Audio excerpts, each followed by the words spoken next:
ఇప్పుడు ఈ టాపిక్ మస్తు ట్రెండ్ అవుతుంది. Hello guys, I hope all are doing well. చాలా రోజుల తర్వాత దగ్గర 2 months తర్వాత ఐఎమ్ బ్యాక్. మంచి కన్సిస్టెంట్గా వీడియోస్ వస్తాయి. ఇది కొంచెం out of the box video. Okay, చెప్తా. కొంచెం డిఫరెంట్ ఉంటుంది. మరి తమిళ ఇష్యూస్ వస్తే ఆర్ టైటిల్ ఇష్యూస్ వస్తే కొంచెం డిఫరెంట్ ఉంటుంది. అండ్ వైపు చూడండి, వింటర్ ఆర్క్. యానిమేలో ఆర్క్ అంటే ఒక క్యారెక్టర్.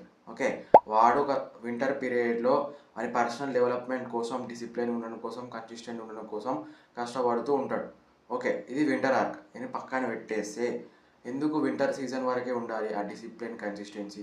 తర్వాత చాలామంది అప్ టు 95, 97, 98% దగ్గర దగ్గర 99% మంది గివప్ ఇచ్చేస్తారు. ఎందుకురా భయ్, వింటర్ సీజన్ అయిపోయింది కదా. నా పాయింట్ ఏంటంటే, అదే డిసిప్లిన్, అదే కన్సిస్టెన్సీ, అదే పర్సనల్ డెవలప్మెంట్, అదే ఫోకస్ ఇయర్ మొత్తం ఎందుకు ఉండొద్దు? తర్వాత వింటర్ సీజన్ తర్వాత ఎందుకు ఉండొద్దు? 3 సీజన్లు వస్తాయి: సమ్మర్, వింటర్, రెయినీ. అట్లా winter arc, summer arc, rainy arc అని పెట్టుకుంటే ఎందుకు మనకి చెప్పు? ఉంటుంది కదా అసలు. అవన్నీ ఏం పట్టించుకో. 21 days అని, వింటర్ ఆర్క్ అని, నేను దేన్ని డిస్క్రిమినేట్ చేస్తలేదు.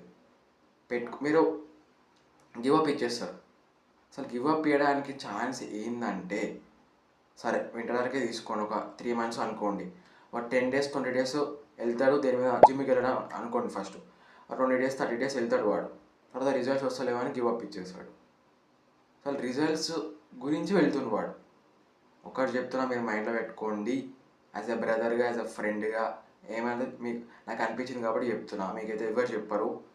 రిజల్ట్స్ కోసం మీరు పని చేయకండి, ఆటోమేటిక్గా రిజల్ట్స్ వస్తాయి. మీకు ముందు కూడా చెప్తా, వీడియో కూడా చేస్తా సపరేట్గా.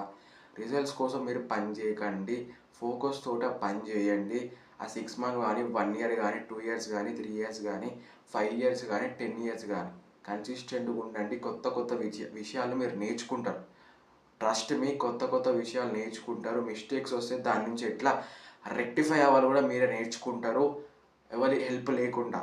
ఎందుకు చెప్తున్నానో మీరు అర్థం చేసుకోండి. రిజల్ట్స్ కోసం పని చేయకండి, మీకోసం, మీ పర్సనల్ డెవలప్మెంట్ కోసం కన్సిస్టెంట్గా దాని మీద వర్క్ చేస్తూ ఉండండి. వీని వారం పట్టించుకోకండి. వాడు వచ్చి ఏం పెట్టాడు, మనం పోయి వానికి ఏం పెట్టాం కానీ వీని వాడలు అసలు పట్టించుకోకండి. పక్కన చుట్టుపక్కల just focus on your work, then results ఆటోమేటిక్గా వస్తాయి. వాడే డిస్క్రిమినేట్ చేసినోడే నీ దగ్గరకు వచ్చి ఎట్లా చేసినవాడు అంటాడు. ఇది మోటివేషన్గా, ఇదే రియాలిటీ. ఇట్లనే ఉంది సొసైటీ. మనం ఫోకస్ చేస్తేనే మంచిగా మన ఫ్యామిలీని మంచిగా చూసుకుంటాం.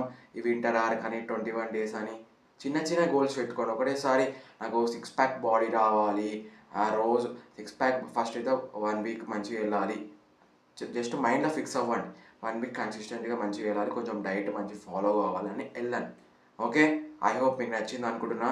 నచ్చితే లైక్ చేసి మీ ఫ్రెండ్స్కి షేర్ చేయండి. ఛానల్ సబ్స్క్రైబ్ చేసుకోండి. ముందు మంచి వీడియోస్ వస్తాయి. Thank you for watching.